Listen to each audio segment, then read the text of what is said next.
you mentioned, of course, producing. So obviously, when it comes to a raucous sort of guitar-led indie punk band, I think it's really important that you get the right producer. Um, how did it come about, you meeting James Ford?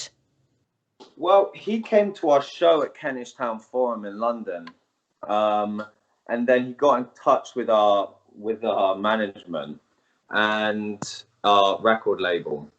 And I didn't really, we didn't really know much about producers, but everyone was really excited about him. Oh, for fuck's sake. And We need to and get you one of those like phone holders. I used to sellotape mine to a wall, just giving out my tricks, everybody. so everyone was really excited about him, and then we met up with him, and he'd worked with Gorillaz and Arctic Monkeys and Florence and the Machine and loads of people, and he was just sort of sound. And we went with him to Konk Studios, which is owned by the Kinks, which is fucking, being from South London, a million miles away. I felt sort of like, in Harry Potter when they go into like, platform 9 3/4 or Yeah, whatever. that one. Yeah, I felt like I kind of needed to get, you walk through there to get to that side of North London. And we did a demo of Water in the Well with him, and we just really got on. And he was the person who had the connection to Lafrette Studios in Paris, which is where we recorded it.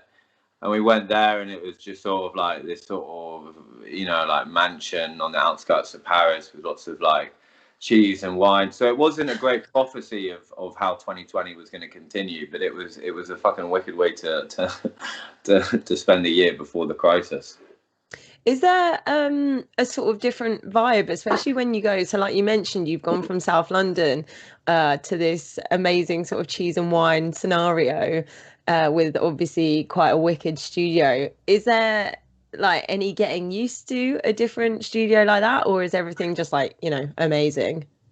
I think everything was just it was like a dream. I don't know how sort of cheesy that sounds and how overused that expression is, but it was true. I mean, I think when like most things, you just sort of when you have a sort of appreciation for anything, you just try and take advantage of it. We definitely didn't sort of waste any time. We were like right in the baths and then downstairs having dinner. But then we did a lot of work as well. The great Is it thing those about all giant baths, like the really massive one? yeah, they were. It was French, so it wasn't so sort of American impressive. It was just sort of like beautiful and sort of everything was slim. Okay, yeah, I But feel yeah. The opposite, nice and yeah, slender, yeah. Not everything was slender. delicate. Yeah, they're little bath.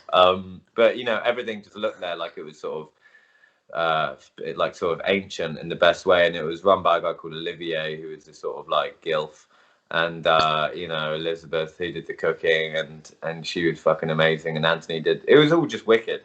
But in terms of any adjustment, no, I mean we'd worked on those songs for ages, so we just kind of wanted to get in and record it and have a laugh as well.